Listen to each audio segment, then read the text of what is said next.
Now, of course that scene was necessary because it needed to show that James is afraid of a giant rhinoceros that killed his parents. See, I'm glad that they had this scene in the movie because I never would have put together that James was afraid of a giant rhinoceros that killed his parents! Heck, I'm surprised Randy Newman didn't write a song about that!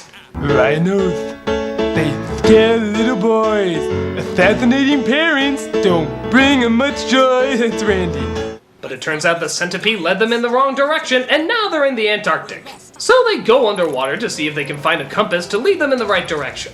They come across several pirate ships, including one that has the statues of his aunts in front of it. I don't get it. When they suddenly come across skeleton pirates, one of them played by Jack Skellington.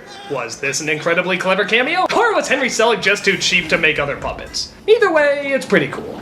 Listen, fellas, I got a long history of back problems. Now, tell me what you know about Christmas Land. But James and the spider come to save him, just making up the law of underwater physics as they go, and manage to get the compass. And since I am dead, I can take off my head. Oh, thank goodness, you're all right. Mr. Centipede, would you please do us the honor of navigating us out of this icebox? Seeing how you got us into this icebox. You said it, Mr. Grasshopper. So just as you're wondering if those birds ever need to eat or sleep, we see James come across a rather touching musical moment.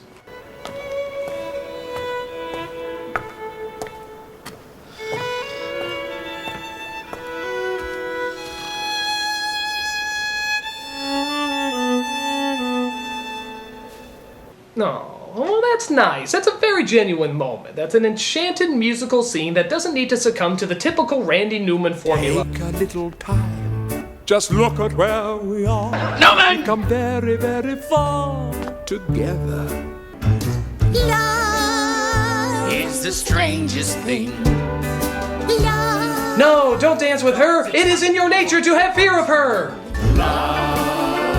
It's the sweetest thing. Love does exactly what it wants. By the way, if you're wondering what all of those things flying around in the background are, guess what? Never explained. But that's not a bad thing, no. It makes about as much sense as, I don't know, an unexplained giant rhinoceros killing some middle-aged people. But that works! In a way I can't possibly explain at all. It still works. So just when it looks like they finally made it to their destination, they come across a rather unfriendly visitor. Choose the form of the destructor.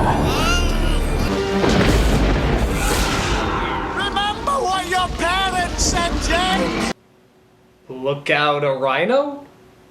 Try looking at it another way.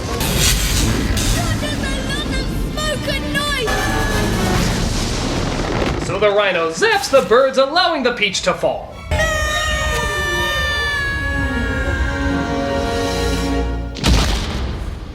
Rhinos, they scare little boys. Actually, it lands on top of the Empire State Building, right dab in the middle of New York. And just what exactly was that giant rhino that James said was only a bunch of smoke and noise? I don't know. All that build-up and they never explained what he was running from that whole time. And that's just fine!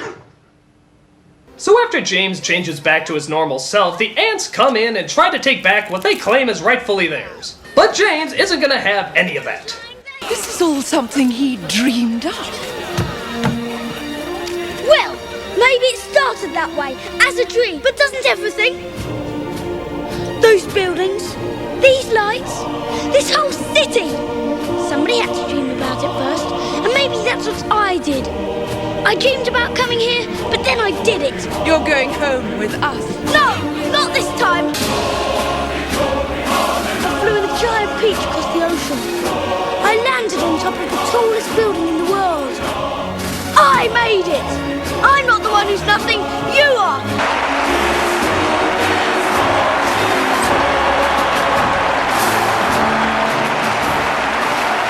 How dare you speak to us this way?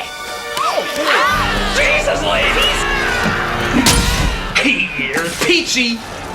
But it turns out the bugs come in to save the day. The city can't believe their eyes.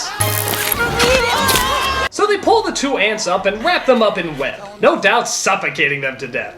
I love how the police officer all this time is like, yeah, I'm gonna allow this. So everybody brings out the confetti they've been holding on to for God knows what reason, and James becomes a hero telling all the kids on the block his tale. James, dinner is ready. Alright, nearly finished. And then an exciting, unexplained anti-climax with a rhino. And that's James and the Giant Peach. It's fantastic, glorious, stupendous! But if I was to find some fault with it, just hear me out, just hear me out! I would say that while the film is creative, it's also pretty clumsy. A lot of stuff doesn't add up, a lot of scenes go nowhere, the songs are pretty forgettable, and the live action stuff is surprisingly more over the top than the animated stuff. What they changed from the book actually raises more questions than it does simplify things, which results in it being both weird and confusing. But with that said, the animation is very good. Designs are a lot of fun, and even things like those cheesy sets actually do have sort of a strange charm to them.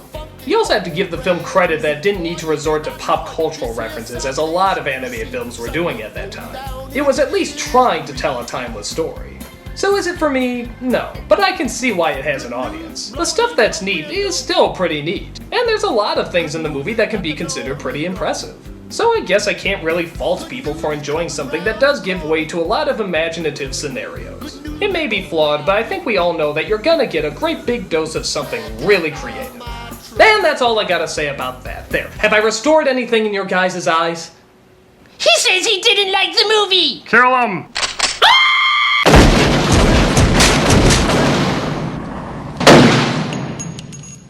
My name is James.